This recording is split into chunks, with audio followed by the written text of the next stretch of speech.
Hi, welcome to this week's video. I'm going to do something slightly different this week insofar as I have been unable to kind of get out and go to the station or go out and see trains, stuff like that. So I'm going to do a video here. Two reasons why that is. One is that my work has been really busy this week, so therefore I've kind of been stuck in this room a lot. And two is the weather has been really unpredictable. So at the times when I actually did have an opportunity to either finish work either at a regular time or early, the weather turned really bad, and so therefore it was one of those things where I just couldn't get out. But it is what it is. So hopefully you're going to enjoy a little bit of something that I've done here today. So okay, so I'm going to roll some titles and we'll get on with it.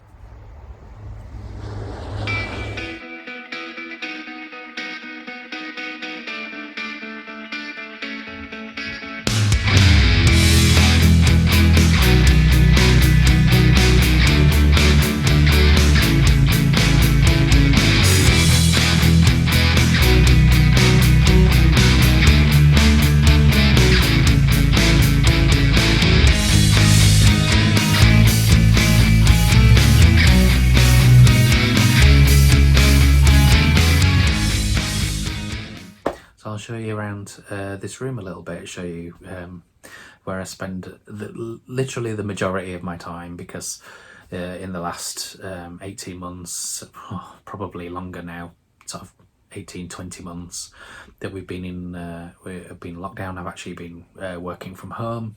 So therefore the absolute vast majority of my time is spent in this room. And to be perfectly honest, it's been fine. It's been okay and really can't complain. So yeah, and hopefully, I mean, you get to see a few things that I've got here. There's some stuff that I have kept since I've been since I was when I was a train spotter, when I was sort of, I think I gave up doing it in, I think it was about, I don't know, I must have been 15, 16 years old. And so I never threw any of that stuff away. And some of the stuff as well that I do have is like, for kind of nostalgic reasons, you kind of get a hold of stuff that you used to like when you were a kid.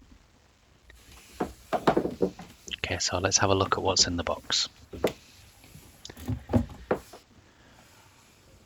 Okay, these here, it's a selection of photographs that I took when I was growing up doing the hobby. You can see pictures from York Station in the 80s. I'm going to do a video on these, dedicated to those. I'll come back to them.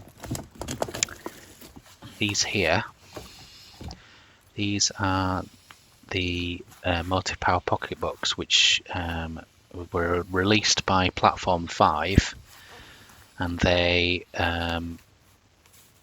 cover the period that I was in the hobby when I was growing up. Now, these are not the original ones. These ones I never kept any of my original ones. I only I rebought these from a person on eBay who was selling a job lot.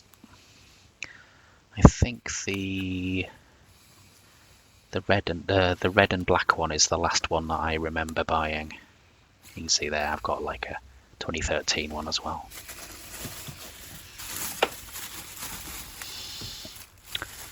This bag here is quite interesting.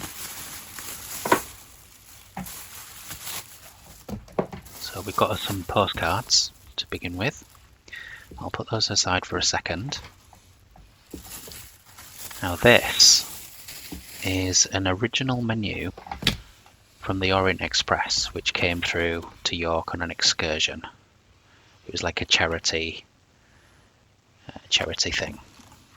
So you can see there, look, still looks okay. And you can see inside, they were passing these out of the windows when to people on the station. You can see we've got a souvenir ticket, Look at that, Saturday the 20th of October 1984. You can have a look at what you would have had for lunch. I'm interested to wonder what the special VSOE dressing would be. And cold fillet of beef Wellington doesn't sound very appetizing to me. I think the word cold puts me off. Okay, these are just some postcards. That is a card that I picked up from the National Railway Museum. It's got the old logo on it. These are just one of the train postcards that I've kept.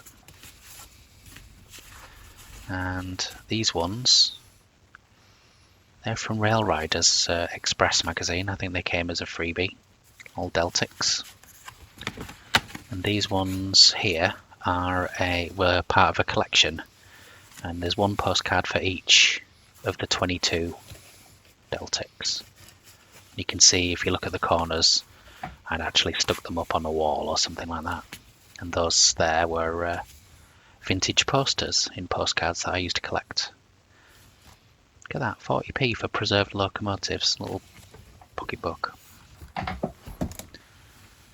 So go back and have a closer look at the first Motive Power pocketbook. Now, I always used to look forward to getting these because the pictures in the middle were so great, so colourful. It was always I was really excited about seeing the new ones that were in there, and loved that.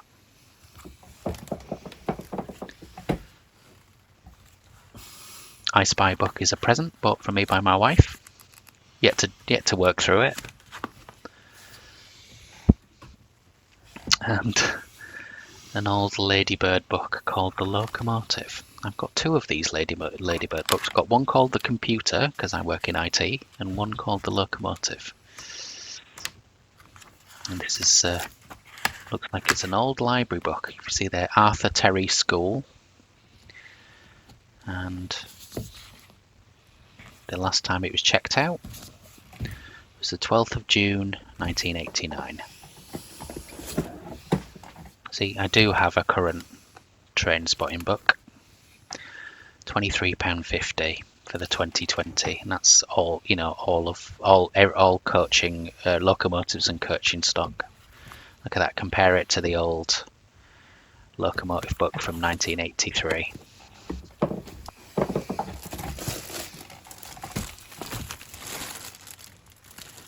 February 1969.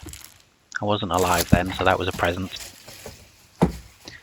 This here is a replica nameplate for one of the Deltics. I think I bought that from an open day. This is one of my...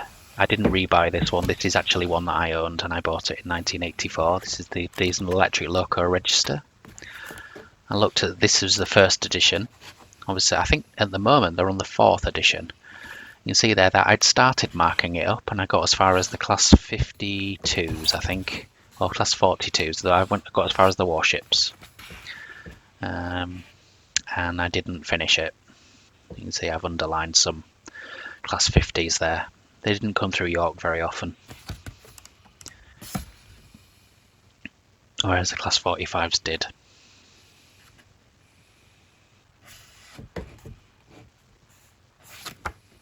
You can see there I marked little symbols to see which ones I'd been behind and stuff like that.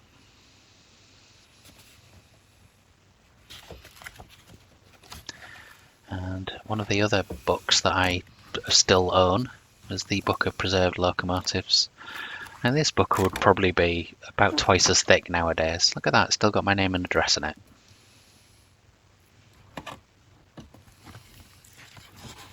Yeah, it's pretty well kept. And a lovely picture of Deltic 009 on the back. What's when it was on the North Yorkshire Moors Railway. £1.95 as well. So up here we've got a lot of hardback books. These ones I've kept for an awful long time.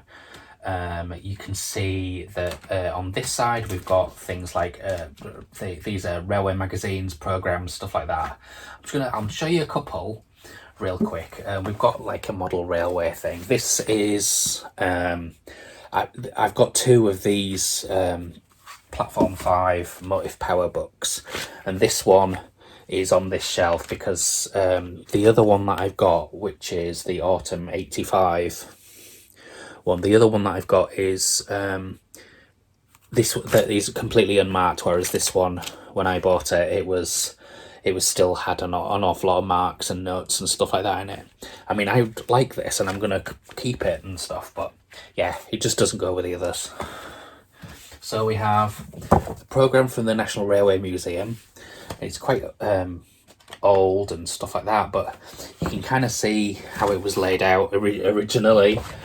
And you can see, like, if you look at some of the pictures inside, it's the old roof before they refurbed it all out, which I like that. Okay. Souvenir programme from York Works Open Day, which was 15th September 1984. And you can see there, it's the first Class 150 that was built at York. Celebrated 100 years. It's the centenary year for York Works. It's such a shame that it didn't last into the 2000s. I mean, the site is still there, but it's a Network Rail engineering works now, and they look after things like the railhead treatment trains and stuff like that there. And I've got two of these, so if somebody wants one, they can have one. But this is the programmes for the Doncaster Works Open Day, which I went to in 1984. They're really good. Okay. And obviously we've got sort of standard railway magazines. These are all back from the 80s, 84 and stuff like that. And if we go through here, I'm not going to pull all of these out because some of this stuff hasn't particularly aged well, and you'll see why. Is that I was a member of Rail Riders, so I've still got all of my stuff, which I've still got my wall chart, time chart, which I never put any of the stickers on. I've got the sticker guide there, and yeah, you can see why some of this doesn't age particularly well, but you can see there the Rail Riders Express with Jimmy Savile on it, which is yeah, like I said, doesn't age particularly well, but I've kept them all. Yeah, these ones all the way back from when I was like 12 or something like that, back in 1984. But yeah. Okay, I'll just pull out a couple of these. We've got Jeff and Vicky's books. I bought this one from Amazon, which is pretty good, pretty cool. It's a really fun book. It's sort of lots of things to see and do while you're on the railways. And this is their Railway Adventures book, which I really like. And yeah, we went to the Railway Museum and we met them. I'll show a picture. And yeah, they were really nice and they signed it for us. And if we go here, you can see that there it's signed. And again, I can show a close-up of it being signed. Because yeah, they were really good and really nice, and we had a lovely chat about stuff. Donna, my wife, was wearing her Harry Potter earrings, which Vicky has, and so therefore they had a lovely chat about Harry Potter, whereas myself and Jeff, we share a love of Tottenham Hotspur, and so therefore we talked about that. And when we met, it was the week that Spurs got through to the Champions League final by beating Ajax, and so therefore I just asked him how his week had been, and so we had a lovely chat about that, and he did exactly the same as what we did, which is we screamed the house down when we won that game, which is amazing. It's like any other kind of rail enthusiast, we have a selection of railway DVDs. Obviously there's never enough. I think I've done okay with these. I have a good sort of selection We have the Dan Cruikshank, which is really, really good, and I think Dan Snow's one is really good as well. So that is one here. We've got some of the stuff that was actually on TV. These ones I got on. They were like a selection that I got from, I think it was WH Smith's or something like that, and they're okay. And I enjoy. I mean, this is kind of one of my particular favourite subjects with railways, and so therefore I was particularly looking forward to seeing these. The only problem is the third DVD in the series, which is the Beeching Railway, is the colour is a little bit off on the DVD, and so therefore it kind of, I wouldn't say it ruins the experience, but I think it does kind of make it's not quite as enjoyable as it should be. And one of the things is that kind of it makes you distracted. Well, they're okay. I keep those. We have a lot of the Strike Force entertainment ones. In fact, actually, it's the full selection. So we've got we've got the British Railways ones, and then they've got the Britain's Railways ones, which show all of the from the golden age of the Big Four all the way through the war, and then up to nationalisation of into British Rail. I'm not going to go through all these. I'll just go right to the end and say that we obviously we have the BFI British Transport Films. These are the reissued box sets, which I think include it's sort of, one of these is three of the other ones, and I've got all of those. But they've released another two of the 2-disc box sets, and I've yet to get those ones. But I'm kind of hoping that they release a third one. If they do that, then they'll release another one of these bigger box sets, and it'll go alongside. It's one of those things where it's kind of, if I get the old style BFI ones, it will mess with my OCD a little bit on my shelf. I freely admit that is not a good thing to have, really, but it's they're okay, and I hope that they do release it soon. And quite in addition to all of the other railway stuff that I have in here, there's also quite an awful lot of other kind of fandom stuff.